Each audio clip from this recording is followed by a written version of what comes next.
Under the scorching sun of late July, the land was cracking. Dust swirled in slow spirals as if even the wind was exhausted from the heat. The rolling hills outside the gated community of Copper Ridge had lost their color weeks ago. Yellowed grass, wilted bushes, trees clinging to survival. California's drought was no longer just a crisis. It was an era. In the center of this slow-motion collapse stood Toby Marshall's home. A low, weathered, single-story house built decades ago with thick stucco walls and solar blinds now drawn tight to block the furnace outside. To an outsider, it looked neglected. To Toby, it was functional. And, more importantly, it was his. Toby wasn't a man of performance. He didn't own lawn gnomes or wind chimes, didn't wave at every neighbor walking their miniature dog in a designer leash. He came here 8 years ago after a long, quiet exit from the world of public life, seeking only land, space, and the kind of silence people now pay thousands to reconnect with. Most in Copper Ridge thought he was either a retired surveyor or a bitter widower. The truth was simpler. He'd inherited a bit of family land, fixed up what was left of the original structure, and refused to sign any community documents when the developer began parceling the surrounding area into so-called sustainable zones. He'd looked at their agreements, politely declined, and kept to himself. For years, that worked. He planted native species. Let the weeds grow tall because some of them were useful. Built a small shed with rain gutters and repurposed filtration tanks that everyone mistook for junk. No one noticed because no one cared. Not until the water became more valuable than the land it soaked into. When the first city restrictions came down, Toby had already implemented water recycling inside the house. He'd rerouted gray water, replaced fixtures with ultra-low flow valves, and, most crucially, started laying the groundwork for something bigger: independence.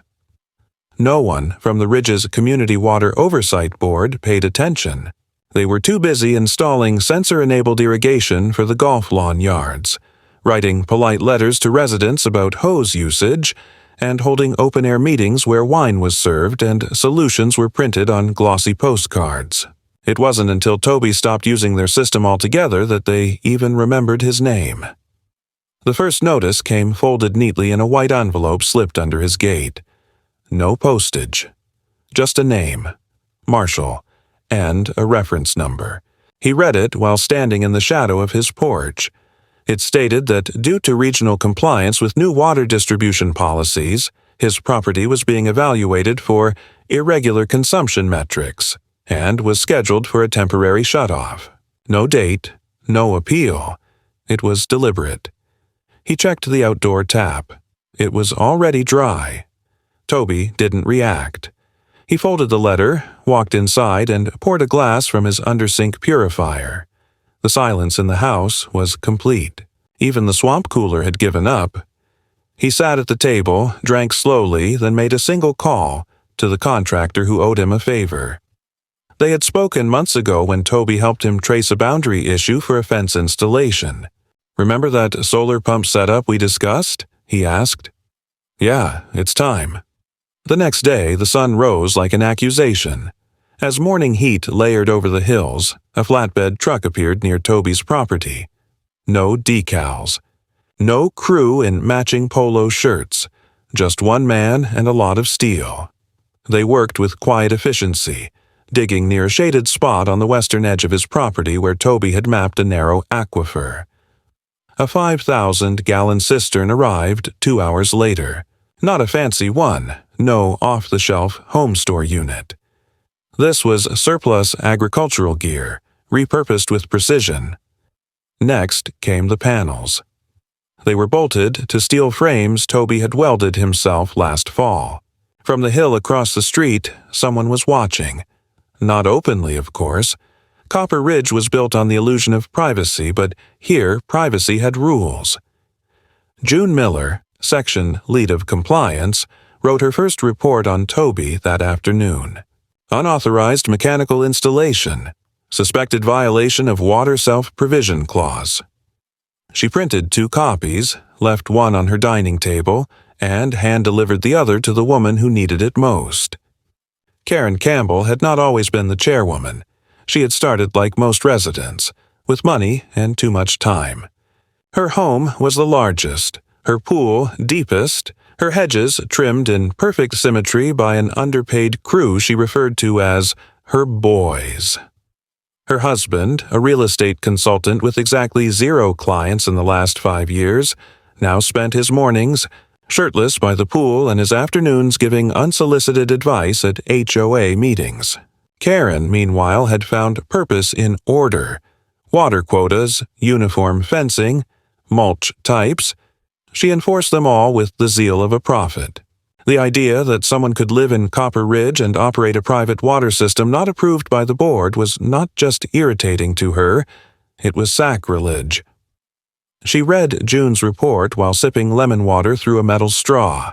"Marshall," she said, "of course it's Marshall." The next day, 2 men in unmarked polos knocked on Toby's gate.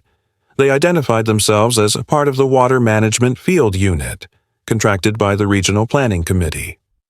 Toby didn't let them in. Instead, he opened the side gate just enough to speak. "I'm not connected to your system anymore," he said. "We still need to verify that, sir." "No, you don't." They left without further comment, but the next morning, a metal sign was drilled into the access road near his fence line. "This property is under compliance review. Unauthorized resource collection may result in penalties."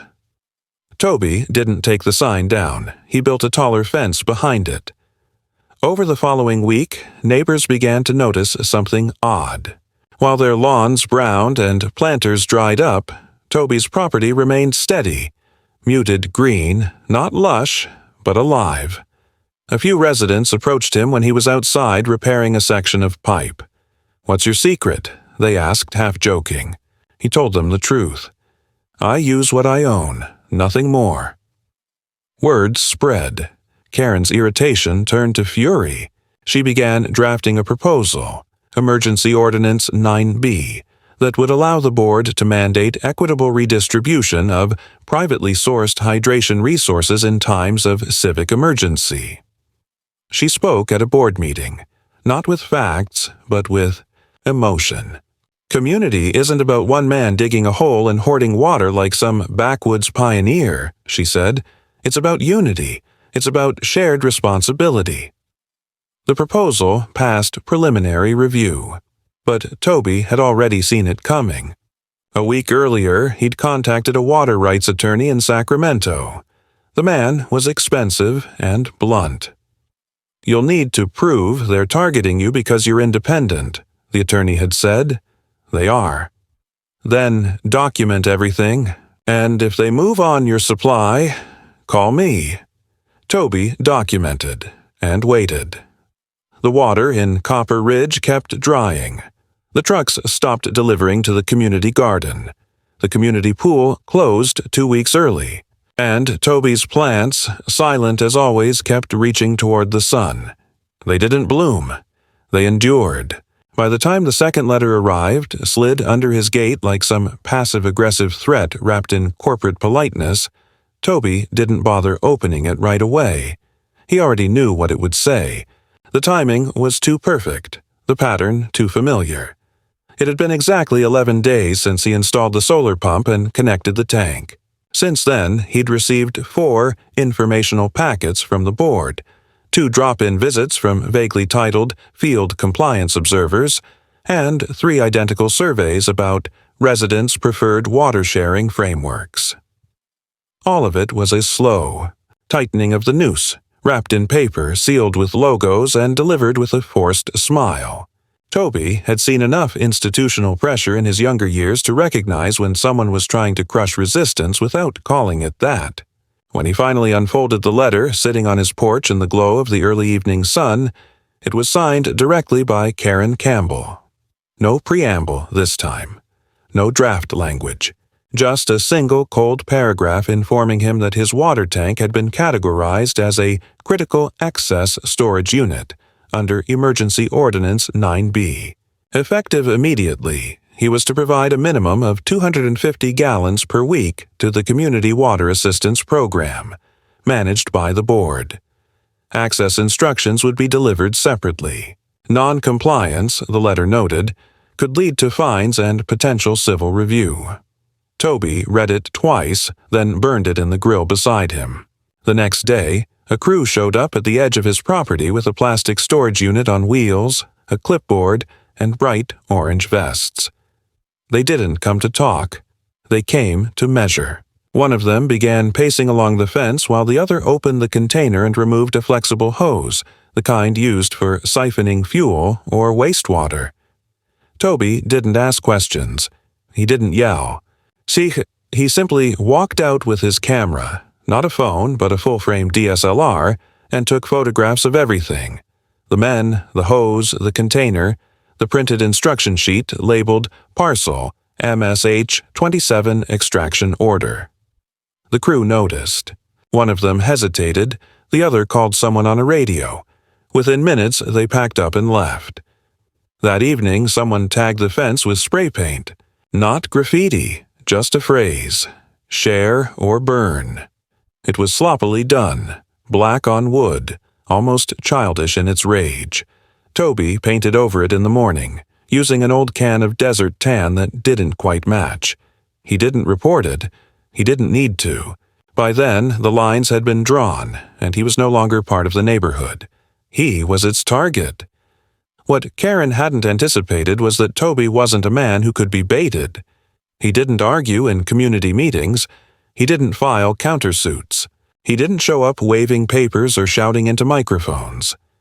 He acted, quietly, deliberately, and with an intensity that unnerved those who mistook his silence for inaction. When the access instructions arrived 2 days later, printed on laminated paper and zip-tied to his gate, they included a schedule. Mondays and Thursdays between 4 to 6 p.m., a rotating group of volunteers would arrive to extract their community share. There was also a warning not to interfere with authorized representatives. The document wasn't signed by any agency or official. It was stamped with the board's generic watermark and a phone number that routed to a voicemail inbox. Toby didn't cut the zip tie. He removed the entire gate panel and replaced it with steel mesh that stretched from post to post, welded into place. That night, floodlights went up around the tank. Motion-activated, 180-degree LED units, rigged to an off-grid battery separate from his main solar array. The glow from the tank became visible from the road. Some said it looked like a greenhouse. Others whispered about militia vibes. Karen called it provocative. Her next move was strategic, not personal. She didn't send another letter. Instead, she presented a new budget proposal to the board, funds allocated for improving fire readiness, citing the increased risk posed by unauthorized water storage structures and unsanctioned high-voltage lighting in common proximity zones. The vote passed 5-2. Within the week, the local fire inspector showed up with 2 men in uniform. Toby was waiting on the porch when they arrived. He didn't argue. He showed permits. He walked them through the tank, the containment system, the grounding on the solar panels, the fire-resistant coating on the structure. One of the officers, an older man with sun-creased skin and a skeptical face, asked him straight out why he'd built something so elaborate. Toby answered honestly, "Because I don't trust people who think crisis is a license to take." The inspector said nothing for a long moment, then nodded and left. No citations were issued. Still, the story spread. Soon, every neighbor had a version. He's hoarding water. He drilled an illegal well. He's selling it on the side. Some swore they saw trucks leaving his property at night. Others claimed he'd built tunnels underneath his land to tap into the ridge's reserves. None of it was true, but none of it mattered. When fear dries up the soil, rumor grows like a weed. One morning, Toby discovered a child's toy tossed over his fence, a water pistol, cracked and empty. It was bright red, cartoonish, and had a note scrawled in thick marker. "You're mean." He kept it, not out of sentimentality but as a reminder that the board wasn't his only opponent. That desperation could be inherited, passed from parent to child like a second-hand grudge. Karen's next move was both brilliant and brutal. She filed for a utility reassessment on Toby's property, arguing that his modifications, including the tank, solar rig, and fencing, violated local zoning standards. It wasn't about water anymore. It was about structure. The city dispatched an inspector, not from water management, but from infrastructure.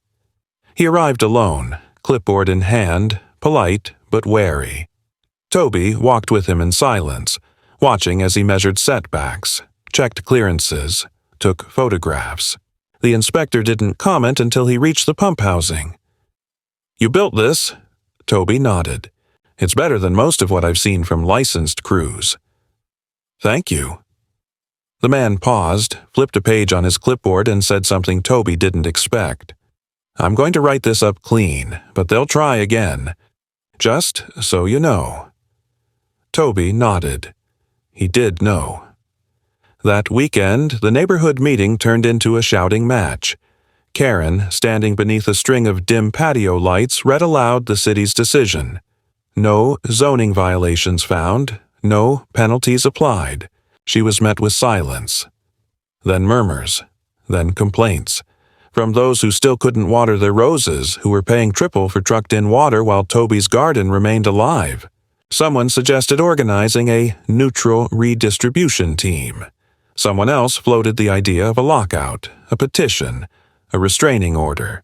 Karen listened, smiled, and said only this: "If the law won't protect our community's cohesion, then we must protect it ourselves." The implication was clear. Toby prepared, not with weapons or alarms, but with clarity. He duplicated all his documents, scanned and stored them in the cloud. He emailed his attorney a copy of every board communication. He logged every incident, every trespass, every note and mark on his property. He did not retaliate. He did not escalate. But he did not yield. The drought worsened. 2 more wells in the community ran dry. A delivery truck tipped over near the entrance, dumping 1,000 gallons of potable water onto the baking asphalt. It evaporated in hours. The board blamed Toby, claiming the driver was rerouted due to hostile behavior in his sector. Toby didn't respond. He didn't write letters. He simply stood on his porch watching the horizon darken with heat and dust, knowing that the real storm hadn't even begun. The morning the pipe burst was unremarkable in every other way. The sky was the same washed-out white, the breeze dry and dust-heavy. Birds had stopped singing weeks ago. Toby was inside, writing a detailed addendum to the incident log he kept for his attorney, when he heard the muffled thump from behind the shed. Not an explosion, but the unmistakable sound of sudden pressure loss. By the time he reached the tank, a thin stream of water was arcing up from the base fitting, spraying in a chaotic whip across the gravel. It didn't take long to shut the valve, but it took longer to feel the weight of what had happened. The plastic was cracked, not from age or stress, but from a clean, curved score, an incision made by someone who knew exactly where to cut. He stood staring at the damage for a long time. Not because he was stunned, he wasn't, but because this was the moment he had predicted, and prediction made no part of it easier. He could fix it, sure. He had parts. But the message was clear. Containment was over. Sabotage had begun. He replaced the valve assembly by mid-afternoon. The tank was sealed again, but the water level had dropped by nearly 300 gallons. What was worse, a thin trail of moisture had trickled downhill, pooling near the eastern fence line. He checked the ground. 2 sets of footprints, distinct and deliberate, circling back through a gap in the shrubs near his utility path. He took photos, not just of the prints, but of the shoe type, the direction, the pattern of dirt displacement, not for revenge, for record. Later that evening, the power to his pump flickered. The solar rig was intact, but the inverter showed irregular output. He followed the wiring and found that the control box had been tampered with, opened, and hastily closed. No signs of forced entry, just poorly resealed casing and a few stripped screws. Someone had hoped he wouldn't notice. They didn't understand the kind of man Toby was. Instead of reporting it, he made a call to the installer who had helped him with the solar side of the system. "I need a second unit," he said, "and install it 3 feet underground. Isolated line. No visible conduit." When the man hesitated, Toby said, "Bring cash. I'll pay the markup." 2 days later, a secondary line was buried and running. The original inverter remained as bait. From the outside, nothing had changed. But Toby now had full redundancy, and a completely separate alert system built into the underground rig. He wasn't afraid of being watched. He was preparing to make the watchers regret their patience. Meanwhile, the neighborhood turned ugly.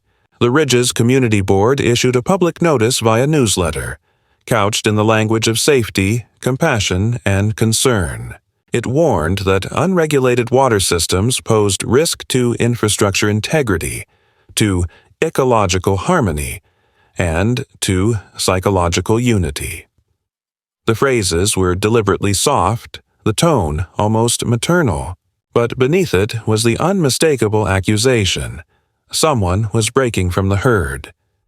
Karen knew what she was doing. It wasn't about calling Toby out. It was about making him the source of anxiety for everyone else. It worked. Overnight, neighborly silence turned hostile.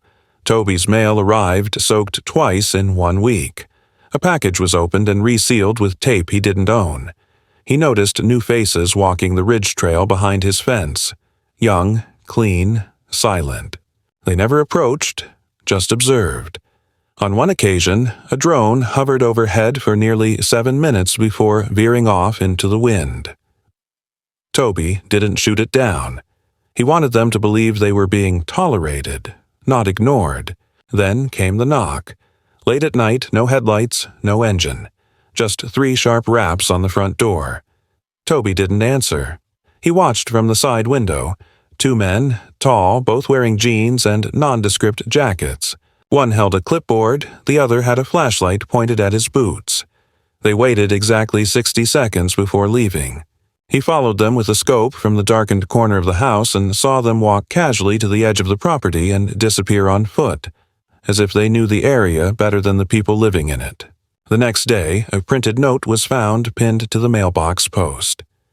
Mandatory inspection pending. Non-participation may lead to collective action. No signature, no letterhead, no envelope. Toby took it inside and scanned it, sent it to his lawyer. The reply came an hour later. Let them try. But Toby wasn't banking on court defenses anymore. He was shifting strategy. Survival in a bureaucracy was about control, not of the enemy, of perception. If they wanted to paint him as selfish, dangerous, rogue, he had to become something else entirely. Calculated, visible, but impenetrable. He installed lights, not for defense, but for show, repaired the front fence with expensive, treated cedar, and replaced the gate hardware with industrial locks. Each day, he wore clean clothes, worked outside deliberately, waved when spoken to, smiled even. Let them see that he was not crouching behind barricades but walking in the open. Calmness in chaos breeds fear in those who seek to provoke it. Karen responded by escalating the language. The next board communication arrived on bright paper with large, bold lettering. Water disparity harms all. It wasn't addressed to anyone. It was stapled to every mailbox post, every streetlight pole, every stop sign. By the end of the day, a young couple had approached Toby while he worked in the front yard. "You really can't share?" the man asked. "Just a little?" Toby looked at him for a moment before replying. "I share my air, my silence, my taxes. That's enough." The woman tried to soften it. "It's just, We're boiling water now, for the baby's bottles." Toby didn't blink. So was I, until I built my own system. They left without another word. By week's end, someone sprayed pesticide near his water intake area. The plants died within 24 hours. Native species he'd spent years cultivating. A few didn't even wilt. They went from green to ash in a single night, brittle and gray like they'd been flash-dried. Toby collected samples, bagged the soil, filed another report. His lawyer now had 2 folders: incidents and retaliations. Karen didn't slow down. She initiated a door-to-door campaign with a clipboard and a fixed smile. She wasn't asking people to act, only to register concern. The form had 3 boxes: environmental risk, safety risk, and compliance irregularity. No room for narrative, just categories. Enough signatures, and she could submit a motion to classify Toby's setup as a community risk node.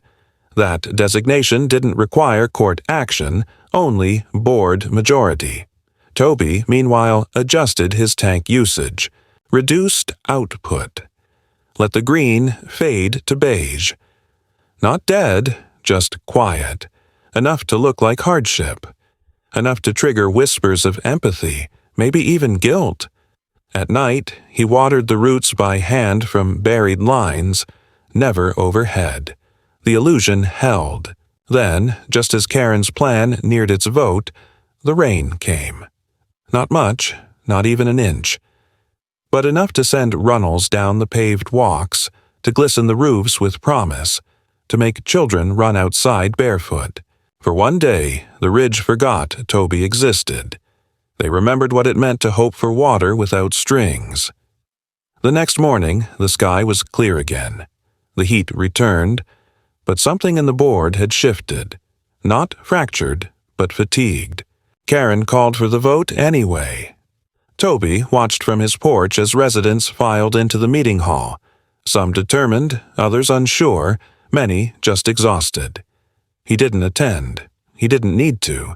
He'd already delivered packets to the city's oversight board containing the documented harassment, sabotage evidence, legal correspondence, and inspection results.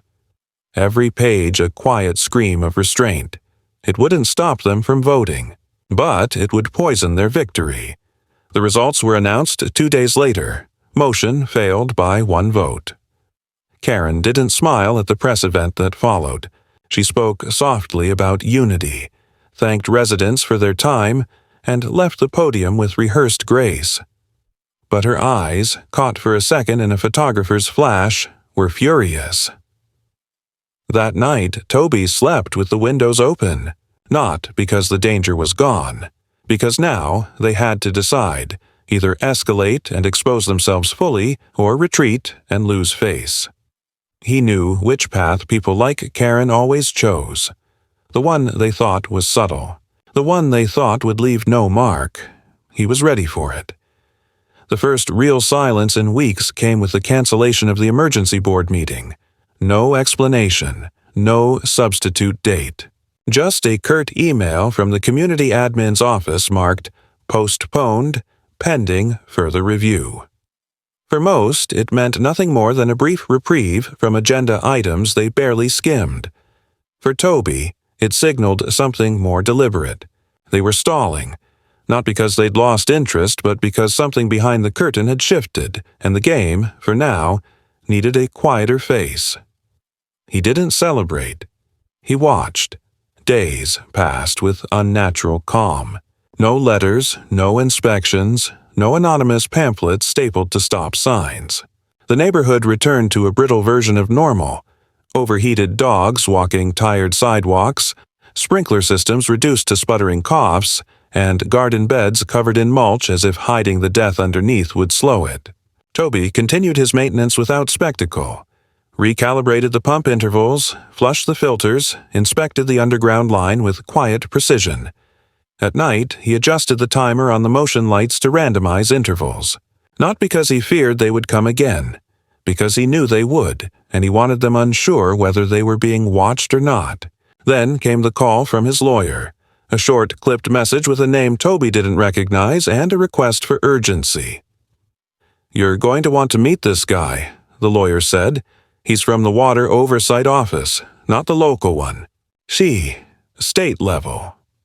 Toby wasn't interested in building allies, but state oversight wasn't casual. You didn't call them. They called you. 2 days later, a rental car pulled up outside Toby's gate. Black, low profile, clearly not local. The man who stepped out wasn't dressed like a bureaucrat. No tie, no badge, no clipboard.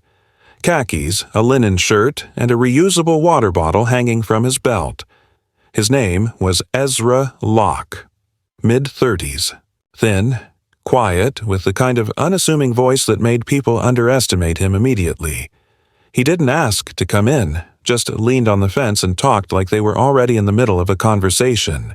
"We've been monitoring water allocation irregularities in semi-private communities since the third-tier restrictions went into effect," he said. "Your property came up in the audit. Not because of complaints. Because it didn't fit the curve." Toby raised an eyebrow. "What curve?" Ezra took a sip from his bottle. "The one where everyone suffers and your usage stayed flat. That doesn't usually happen unless someone's stealing, or someone's smarter than the system." Toby didn't smile. He didn't offer an answer. He just waited. Ezra continued. "You're not on any illegal taps. Your permits are clean. Your structure's compliant. But the board filed 3 separate grievances accusing you of unlicensed distribution. That's a different kind of red flag. That's not water. That's politics." Toby finally spoke. "I'm not giving them anything." Ezra shrugged. "That's your right, but they're building a case that you're withholding essential resources from a community in distress. They're smart enough not to say hoarding, but they're implying civic negligence. If that narrative sticks, you don't need to be guilty. You just need to be unpopular." Toby nodded. He knew all this, but hearing it confirmed the scale. It wasn't just Karen anymore. It was the board maneuvering toward a liability claim, a way to turn his resistance into a public safety violation. Ezra handed him a folder. "They've requested a temporary seizure order, water sharing mandate. The language is vague, but they're betting on desperation. The only thing keeping it in limbo is that your output hasn't technically exceeded household use thresholds." Toby opened the folder. Diagrams, printouts, temperature projections, neighborhood usage maps. It was sophisticated, precise, dangerous. "I'm not here to interfere," Ezra said. "I'm here because if this gets pushed through, it becomes precedent. Every independent landowner with a tank and a panel becomes a target. This isn't about you anymore. It's about scale." Toby didn't respond right away. He studied the papers, the names on the sign-off sheets, the city councilman's signature buried beneath 2 pages of legalese. "What do you want from me?" he asked finally. Ezra hesitated. "Just one thing. Don't escalate. Don't block anyone. Let them make the next mistake, and if they don't, let them burn out trying."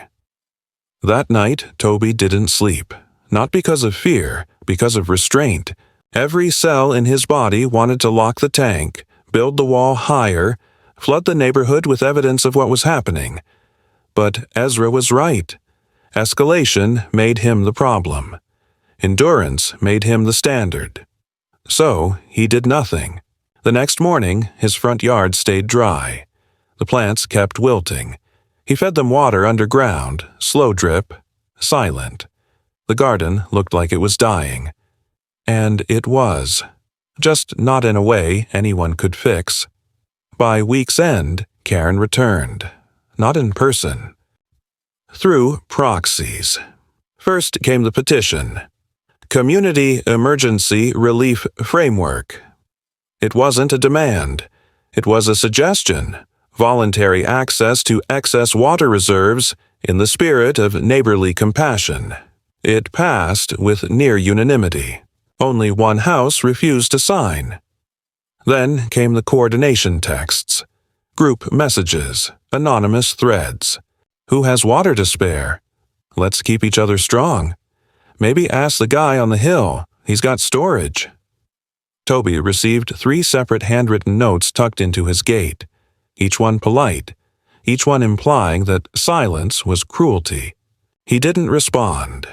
Then, one evening, as the sun dipped behind the hills and the land glowed with the soft orange of deferred crisis, he saw it. A group of residents gathered by his eastern fence. Not angry, not violent, just there. Silent, watching the light from his tank reflect off the brush. Karen stood among them, arms folded, speaking quietly to a man who held what looked like a drone controller. Toby didn't interrupt. He turned off the porch light, watched them fade into shadow, and waited. The next morning, the tank's monitoring system registered a drop in pressure. Not a breach.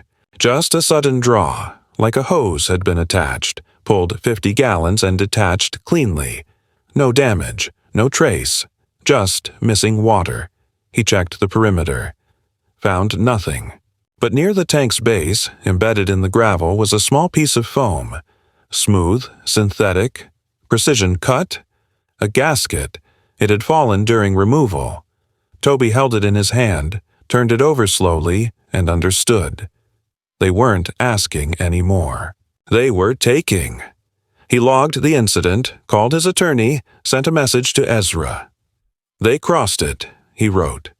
Lines gone. 3 hours later, Ezra replied, Keep everything. Don't retaliate. We're moving this up. Toby stared at the message. Then, quietly, he walked to the tank. Shut off the valve. Recalibrated the draw limiter to manual override only. Then he went inside and waited for the next request, the next smile, the next excuse. But no one came. They had already stopped pretending. The silence that followed wasn't peace, it was pause, deliberate and loaded. A lull not born from resolution, but recalculation. They weren't backing down, they were adjusting, stepping back just far enough to find a different angle. Toby recognized it immediately. Not the silence of surrender, but the coiling quiet before another precise strike. He didn't react by fortifying walls or arming alarms. Instead, he adjusted visibility. Around his water tank, he erected a screen. Not protection, but distortion. Corrugated metal panels repurposed from an old greenhouse frame surrounded the tank on 3 sides, angled just enough to confuse cameras and drones. He didn't hide this work. He did it slowly, methodically, in full view, daring them to misread his intentions. They wanted him defensive. He gave them ambiguity. The sensors began to register more subtle patterns. Shadows gliding along the perimeter. No entry, no vandalism, just presence. Sometimes one figure, sometimes 2. They never breached, never touched the gate. They just walked the outer edges, mapping rhythms, distances, watching how lights responded and cameras shifted. He logged each encounter, never interrupted them, never confronted. Let them study. Let them misunderstand. Then came the first undeniable attack. The smell was acrid, rotten, something synthetic masked with nature's decay. He followed it to the source. 2 dead jackrabbits placed deliberately beside his intake trench. No struggle, no wounds, just foaming mouths and fixed stares. Placed, not fallen. 1 at each end, like grim sentries. He photographed the scene, collected the bodies, sealed them, and buried them off-site. Then he flushed the entire intake system, purged gallons he couldn't afford to waste, ensuring no toxins remained. The loss stung, but it was necessary. Survival wasn't about convenience. It was about process. Soon after, word of vandalism spread through the neighborhood. A delivery truck lost its tires on a strip of camouflaged spikes near the entrance to Copper Ridge. No one claimed responsibility, but someone pointed at Toby. "He doesn't like outsiders," a woman whispered just loud enough. It didn't matter if it was true. Enough repetition made anything credible.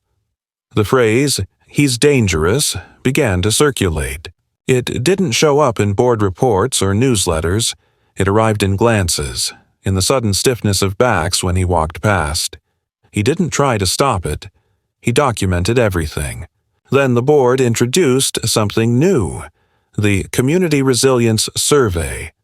Marketed as a feel-good project, it asked questions about drought management, emotional wellness, and neighborhood cohesion. But hidden in the legal text was a clause. Anyone who participated agreed to water redistribution planning. Most didn't read that far. Over 70 signatures gathered in days. When Toby received his copy, it had already been filled out. Every question answered yes. His signature forged at the bottom. He scanned it, archived it, shredded the original. That's when the fake environmental report appeared.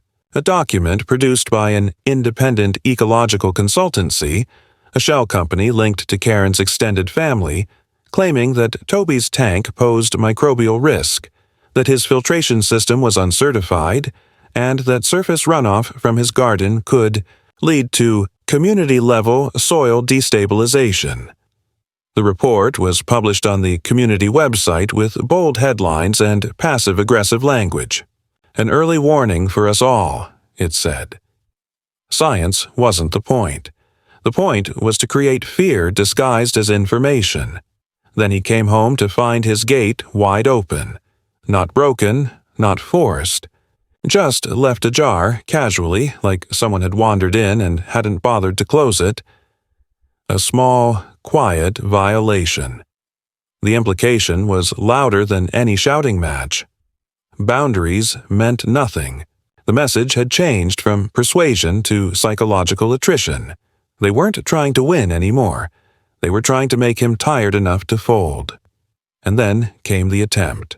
3 men approached from the side of the property. No uniforms, no insignias.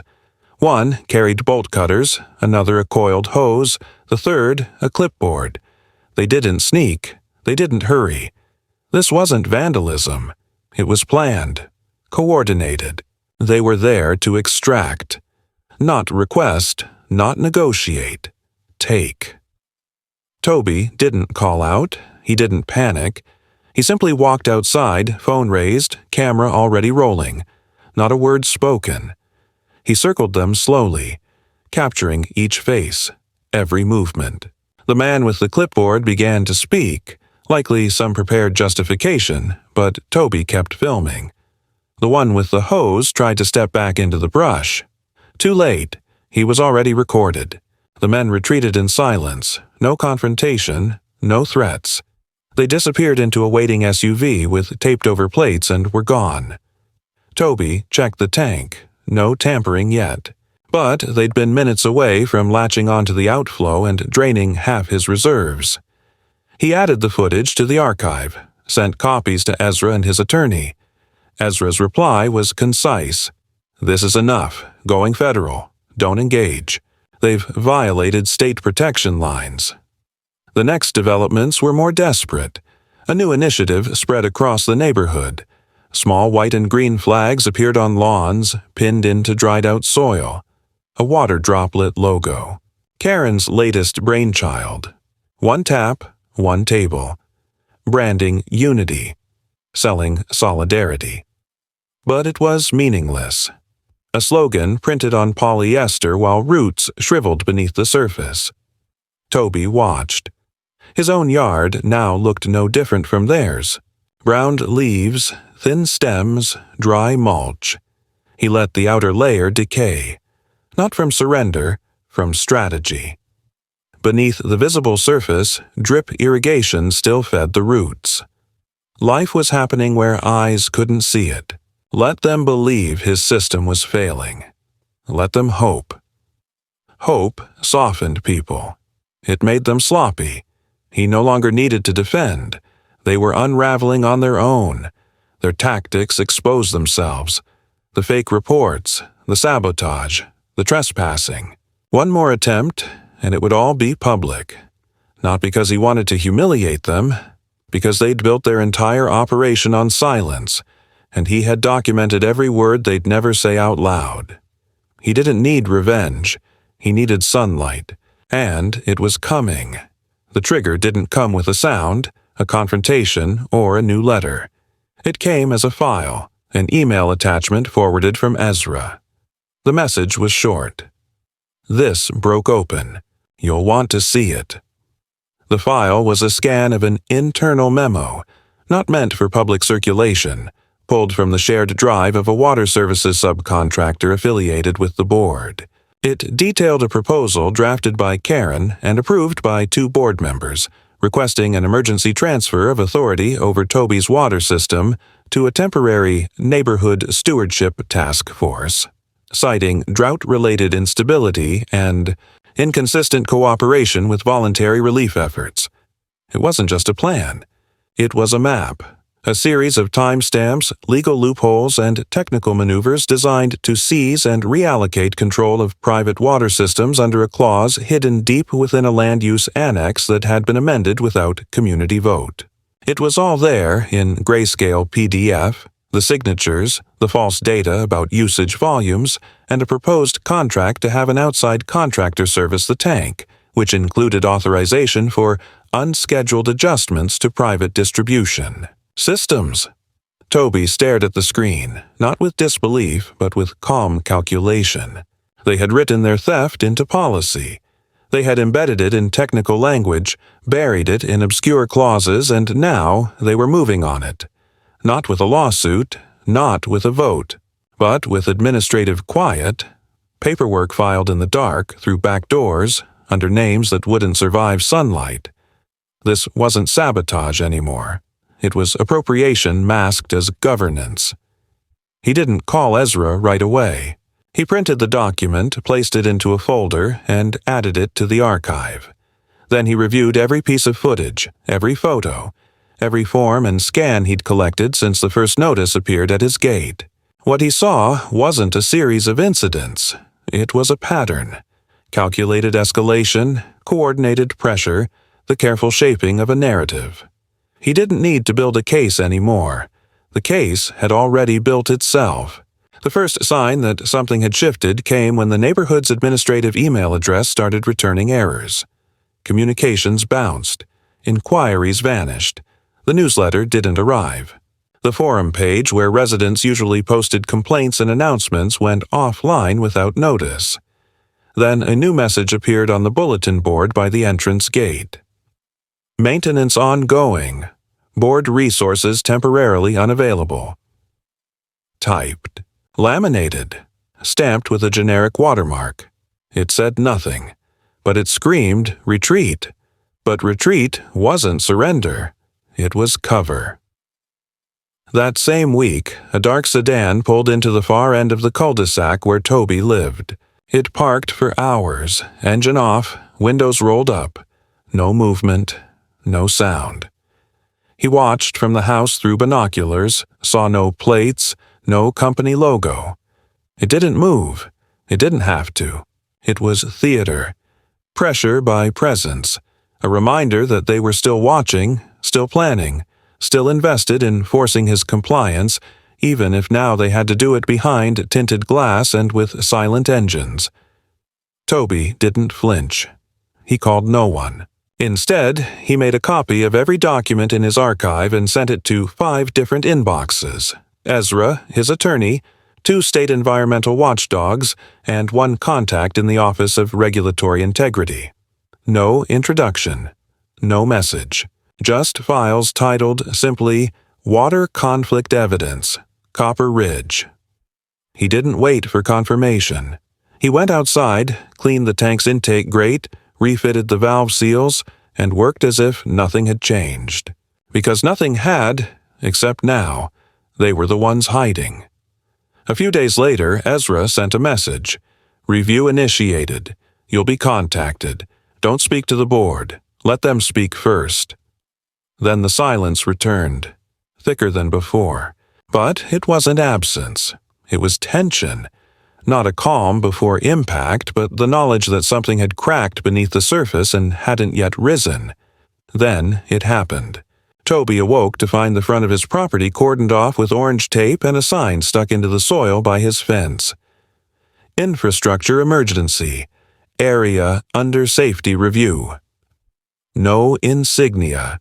No agency listed. Just anonymous language and cheap plastic barriers. He checked his cameras. No footage. The area had been accessed from a blind spot he hadn't anticipated, an alley formed between two undeveloped lots beyond the perimeter sensor range. He knew who had placed the tape. He knew what it meant.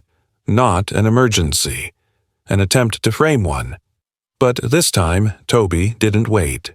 He sent a message to Ezra, then walked to the sign, tore it out of the ground, folded the tape neatly, and placed it inside an envelope marked False Emergency Declaration, Unauthorized Access. He dropped it at the front office of the local code. Enforcement agency. No explanation, no threat, just a submission of evidence. Hours later, the barriers vanished. No one came to remove them. They simply disappeared, as if never there. The sign was gone, but so was any illusion of restraint. That same day, Karen resurfaced, not in person, but in statement. A letter distributed to select homes, folded into mailboxes with a floral header and signature in blue ink. It began with concern and ended in accusation. "It is with heavy heart," it read, "that I must inform you of an individual in our community whose refusal to cooperate has now triggered formal review by environmental protection agencies. While we cannot share specific names, we trust you know who has chosen to act against us." The letter didn't say, Toby. It didn't have to. But for once, it backfired. The residents had been watching too. Watching water costs triple while Toby's garden faded. Watching failed votes, failed gestures, failed slogans. Some remembered the sabotage, the silence, the absence of board responses. And now, when Karen resurfaced, not with solutions, but with warnings, something in the air shifted. One by one, neighbors who had kept their distance started knocking. First out of curiosity, then out of guilt, then, finally, in quiet support. No grand statements, just moments. A bag of mulch left by his gate, a hand-drawn sign that read, "Let him be."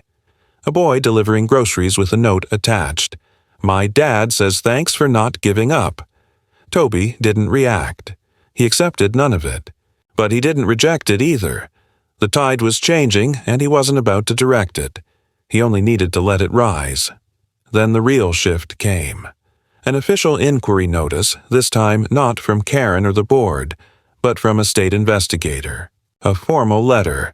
Seal, contact information, appointment time. A review panel had been formed. Allegations of misuse of authority, falsification of environmental claims, and illegal attempt to seize private infrastructure were under active review. Karen's name appeared in the subject line. So did her husband's. So did the contractor listed in the secret memo Ezra had first forwarded. The web was being unwoven, thread by thread. Toby didn't attend the hearing. He didn't need to. His documentation spoke louder than any testimony. Ezra handled the presentation. His lawyer handled the counterclaims. All Toby did was submit an affidavit and hand over the archive. It was enough. The review ended with sanctions, suspensions, and a formal recommendation for further investigation into several board members. Karen resigned 3 days later. Her statement was brief. "I believe in community. I hope to return to it someday." But Copper Ridge was done listening. The flags came down, the slogans stopped, the gates stayed open longer. And Toby, the man they once called a threat, returned to walking his land in peace, not because he won a fight, but because he endured through every phase of their war. He never raised his voice, he never shared a drop, and he never gave them the satisfaction of bending. The heat didn't break. It never did. The drought continued, slow and cruel, stretching out like a held breath across the scorched terrain of Copper Ridge. But something fundamental had shifted. Not in the climate, not in the land, but in the rhythm of the place. Gone were the announcements, the mandatory check-ins, the manicured banners declaring unity through compliance. The flags with their green and white drops disappeared from lawns in the same quiet way they had arrived, removed not in protest, but in quiet embarrassment, like a child hiding a lie once the truth is out. The board, now fractured and hollow, operated more like a suggestion than a governing body. There were still meetings, but attendance dwindled.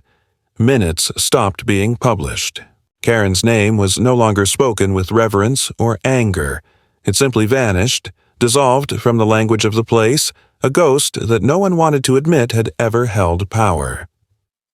Toby's life returned to its natural cadence. He spent his days repairing what had been damaged during the campaign of Quiet War, replacing valves that had worn down under pressure, retrenching irrigation lines that had been exposed during surveillance, reinforcing storage against the creeping assumption that it still belonged to anyone but him. He didn't gloat, didn't correct rumors, didn't remind anyone of what had happened. That, too, would have been a form of surrender. He wasn't interested in punishment. He was interested in distance, quiet, self-evident, and complete. People still passed by his gate, but now they nodded instead of turning away. Some waved. A few, rarely, stopped to ask questions, not about the conflict but about the system. What kind of tank he used, how the solar pump was maintained, what filters he trusted. He answered plainly, directly, never with flourish. He gave information, not lessons. He knew the difference. He didn't evangelize. If they wanted autonomy, they had to build it themselves, brick by brick like he had, without applause, without shortcuts, without collective approval. Once, a man he'd never spoken to before stood awkwardly by the fence and asked whether Toby had considered leading a workshop. A talk or something, for the others, he'd said, his eyes scanning the side yard. Toby had looked up from where he was resetting a drip timer and said simply, "That's not what I do." There was no offense taken. The man nodded, understanding more than the words conveyed. This wasn't about converting anyone. This was about living by the truth you chose, even when no one followed. Word came quietly that Karen and her husband had sold their property. No listing, no signs. Just a moving van one afternoon and a pair of tinted windows rolling out through the front gate. The home sat empty for weeks after, its lawn now a patchwork of pale brown and brittle green, automated sprinklers sputtering into dry wind like a reflex that had outlived its purpose. Eventually, someone else moved in. A younger couple with no ties to the board, no desire to resurrect the failed authority. They painted the shutters, removed the ornamental hedges, and never once asked Toby how things used to be. At the far edge of the development, a few residents began experimenting with their own off-grid water setups.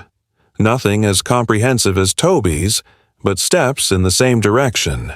Rain barrels, gray water reclamation, low-flow gardening. None of it was coordinated. None of it asked permission. And that was the point. The idea of independence had taken root, not as ideology but as common sense. Not because Toby preached it, but because he'd survived when no one else could. The community pool never reopened. The board never recovered its quorum. And slowly, without a single speech or ceremony, Copper Ridge changed. Not all at once. Not cleanly. But enough that the place stopped feeling like a compound and started feeling like a set of disconnected homesteads. People sharing space, not structure. It wasn't harmony, but it was peace of a sort. Toby's land, once the subject of surveillance, sabotage, and whispered threats, was now a point of quiet reference. He still didn't allow entry. The tank remained locked. The irrigation system remained off the grid. And when the summer dragged on, When the soil cracked and the air stung with dust, the only green that could be seen from the road was his. Low, muted, modest. Not lush, not showy, just alive. That was enough. He never forgot what had happened. The files remained. The footage, the letters, the forged forms, the poisoned trench, the dead animals, all stored, backed up, catalogued, not as leverage, but as history, because places like Copper Ridge forget too easily, and men like him survive because they don't. In the end, there was no moment of reckoning, no apology, no final confrontation, just a long, slow erosion of the lie and the quiet truth that remained once it was gone. Toby didn't win. He endured. And in a world bent on taking, enduring was more than enough. It was victory without noise. It was water that didn't evaporate, and not a single drop of it had been theirs.